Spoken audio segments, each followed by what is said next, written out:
Get ready with me for a date. I think y'all better strap in because we're rewinding about 2.5 months. You guys remember back January, February, the man who took me to the Drake concert, otherwise known as the man who knows how to dress? I have to say he has made his way back into my life, and that's who I'm going out with tonight. Those of you who are new here, I matched with this guy back in January on both Riot and Hinge, and we went on a sober coffee date at 9 a.m. for our first date back in January. Story short, we saw each other for about 2 months, a couple weeks, and then in March I decided to make the stupid decision and confess my feelings to this man. I will say, since my divorce, I've been pretty open with like people that I've been dating or seeing that I am divorced recently out of like a really serious long-term relationship, kind of dating around, not really looking for anything super serious. That was back then. Me and this man kind of had like a mutual understanding that I was seeing other people, but he had told me that he was no longer for the streets. Like, he's been single for long enough, but both of us are coming out of pretty traumatizing relationships. We would be bringing a lot of triggers into one relationship. I did end up developing feelings for this man, and in March I decided to confess those feelings. He did not feel the same way, so I cut it off then and there. I didn't necessarily put like a hard end on things like seeing each other, but I basically just stopped responding to him, and he continued to reach out to me pretty much like throughout the months of April and May. I just cannot see myself being friends with a male who I don't share common friends with. And if we've already had some sort of a romantic and or sexual history with each other,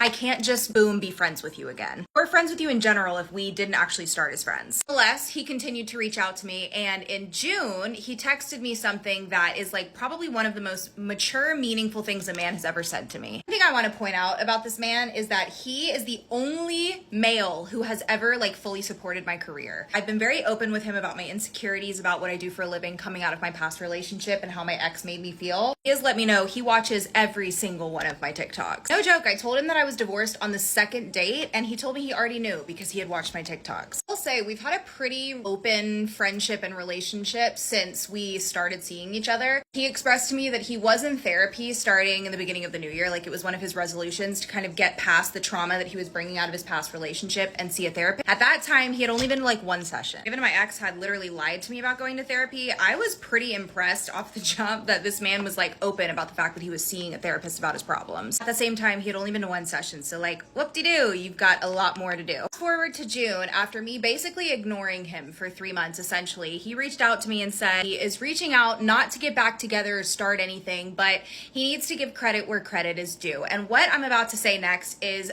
like I said, the most meaningful thing a male has ever said to me. He said, I need to give credit where credit is due. I ended up switching therapists because of how much you advocate for therapy, and I am actually seeing progress in myself. I feel like I am truly changing into a better person. My jaw was on the floor. I did not know how to respond.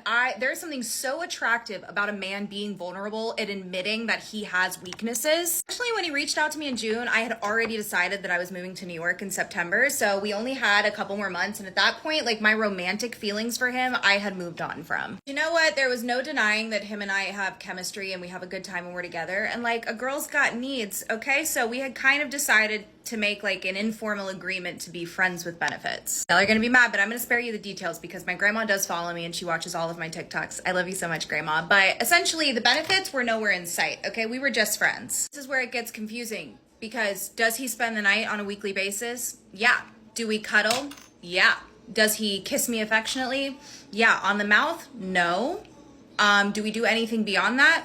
No. I would like for the general public to tell me, is that what friends do? Because I don't think it is. The way we hang out and the way we interact is literally like a couple that has been dating for multiple years and is just overly comfortable with each other. Imagine some of y'all are thinking, Lauren, why have you continued seeing this man? Obviously, you're extremely confused. Listen, I have had this mindset going into this entire like friendship, relationship, whatever the hell we're doing, that this is temporary, because when I move, I have made this commitment to myself. I am not moving with a commitment to a man. All this to be said, Josie and Milo absolutely love this man, and not gonna lie, I've developed a little bit of love in my heart for him too. Won't lie, I'm definitely sad that this is gonna be the last time I will probably ever see him. Something that I have learned in my new single era of dating is that I need a man who knows how to communicate his feelings more than anything else. I am not settling anymore. With the drama, I gotta figure out my outfit. Bye!